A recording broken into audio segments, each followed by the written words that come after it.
Olá a todos, sejam bem-vindos ao meu canal. Meu nome é Rosalene Inês e eu sou professora de matemática. Hoje nós iremos realizar a correção das atividades sobre sistema de numeração Maia, destinada aos alunos do sexto ano do ensino fundamental. Lembrando, pessoal, que esse início do conteúdo do sexto ano do ensino fundamental é mais uma revisão, ou seja, nós iremos ver um pouquinho, mas não nos aprofundarmos tanto, certo? Então, era apenas uma atividade para relembrar conceitos já aprendidos anteriormente. Atividade número 1. Diante da necessidade de contar o número de ovelhas de um rebanho, certo pastor utilizou pedras para associar o número de suas ovelhas. Pensando nessa situação, você já utilizou algum método de contagem? Relate como realiza este método. Então, pessoal, aqui pode parecer que a interpretação é um pouco difícil de se entender. Mas nessa questão eu estava perguntando para vocês que tipo de coisas vocês utilizavam para relacionar na hora de contar. Por exemplo, quando nós vamos aprender a contar, nós utilizamos os dedos da mão, certo? Então, os dedos da mão é um exemplo de associação com os números. Por quê, pessoal? Os números, eles são símbolos, assim como as letras. Ou seja, então eles foram criados para representar aquela numeração, certo? Então eles são símbolos, assim como as letras também são símbolos. Tudo bem? Então, quando nós utilizamos os dedos da mão, por exemplo, ou até mesmo o pastor, quando ele utilizou as pedras, ele está fazendo uma associação, ou seja, o número 1, por exemplo, associando a um dedo levantado, certo? Ou a uma pedra, certo? Ou a uma ovelha e assim por diante. E aí a gente vai, o número 2 está sendo associado com 2 dedos levantados. E depois com o número 3, 3 dedos levantados e assim por diante até completar a mão, certo? Na antiguidade, quando houve a necessidade de se contar, eles faziam essas associações.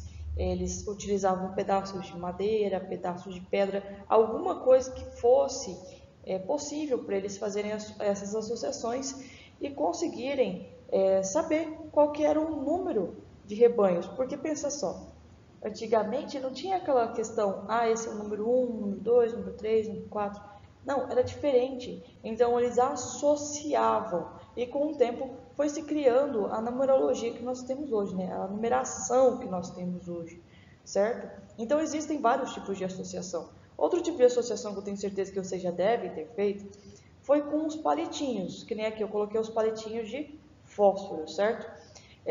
Nós também conseguimos associar com palitos, gente, os números. Então, quando a gente vai contar, quando vocês iriam contar, quando vocês aprenderam a contar, vocês provavelmente teriam usado tanto os dedos quanto os palitinhos, ou até mesmo risquinhos no caderno. Eu creio que muitos de vocês até hoje utilizam esses risquinhos no caderno para poder fazer um método de contagem, Quando nós estamos contando, nós vamos lá, 1, 2, 3, assim vamos riscando o nosso caderno e fazendo vários risquinhos até obter, os dedos mesmo das mãos, nós utilizamos para fazer cálculos, várias vezes eu já vi vários alunos utilizando. Então, é mais ou menos por esse lado que eu queria que vocês se lembrassem que vocês utilizam esses métodos. E não está errado, gente, podem utilizar à vontade, tudo bem?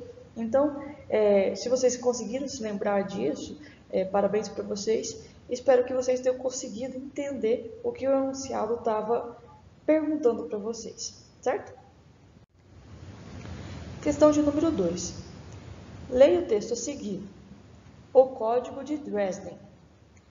Apenas 4 manuscritos maias existem hoje em todo o mundo, dos quais o mais antigo e mais bem preservado é o Códice de Dresden, apresentando 39 folhas inscritas em ambos os lados e cerca de 358 centímetros de comprimento. O manuscrito foi originalmente dobrado de maneira semelhante a uma sanfona. Aqui nós temos um exemplo, né, de uma folha desse manuscrito. Existem várias folhas por aí, gente. Esta folha aqui é uma imagem diferente que eu peguei, não é a mesma que está no nosso livro didático, tudo bem? Então, olha aqui, ó, o Códice de Dresden se encontra na Biblioteca Estadual da Saxônia, na Universidade Técnica de Dresden, em Dresden, na Alemanha, desde 1739. Em 1853, ele foi identificado como um manuscrito maia que provavelmente teve origem entre os anos de 1200 e 1250. No fragmento do Códice de Dresden apresenta uma sequência de 6 números logo acima das figuras que lembram corpos enfileirados. Reescreva esses números. Ou seja, olha só, vocês deveriam olhar esta imagem aqui, certo? E ver o que? Os números que estavam logo acima desses corpos enfileirados, vamos dizer assim. É uma sequência fora de ordem, tá, gente? É uma sequência, independentemente da ordem dela, tá? Então, vocês deveriam olhar que números são esses, né? E dizer para nós quais que eram esses números desta sequência aqui.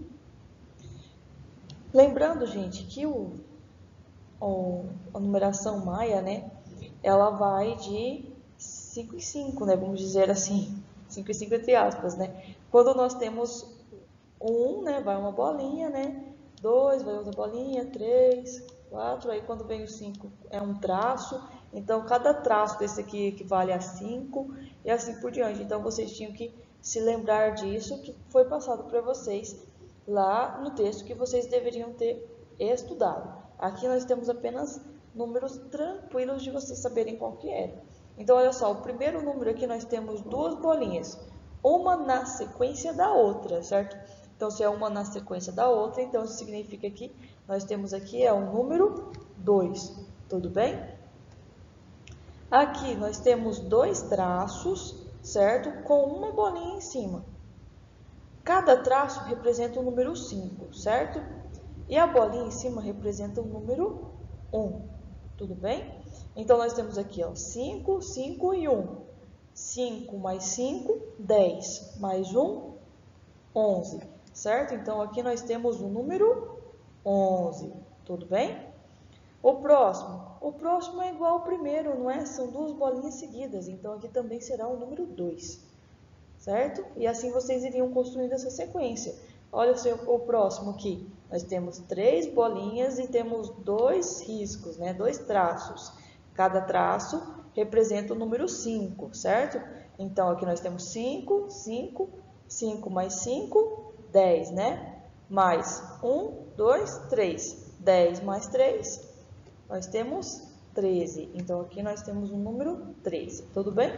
O próximo, nós temos aqui quantas bolinhas? 1, 2, 3, 4. Como é que eu sei que para por aqui, gente? Porque vai até apenas o 4 representado pelas bolinhas, tudo bem? Uma bolinha, gente, não precisa ficar preocupado com isso não, tá?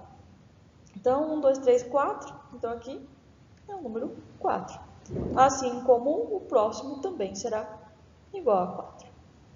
Espero que vocês tenham conseguido entender essa atividade. Eu passei bem tranquilo para que vocês conseguissem fazer, já que esse daqui é mais para o conhecimento de vocês. Já que agora no início nós vamos mais estudar esses números e as representações que surgiram durante o tempo até chegar ao nosso número que nós utilizamos no dia a dia, que no caso é o indo-arábico, que nem vocês estão vendo aqui, que também é chamado de numeração decimal, né, porque vai de 10 em 10, certo? Então, pessoal, essas foram as atividades dessa semana. Eu espero que vocês tenham gostado e tenham compreendido. Lembrando, gente, que é de suma importância que vocês vejam todos os vídeos recomendados nas minhas atividades e que leiam as páginas sugeridas. Às vezes nós temos apenas 2 questões, mas se vocês forem ver, eu passei uns 3 vídeos, eu passei umas 4 páginas para ler, então isso também faz parte da atividade de vocês. Procurem sempre estar se preparando antes de fazer a atividade, porque conhecimento não é adivinhação, tudo bem? Então, é isso aí, pessoal. Espero que vocês tenham gostado, que tenham entendido o conteúdo e até a próxima. Bons estudos, gente!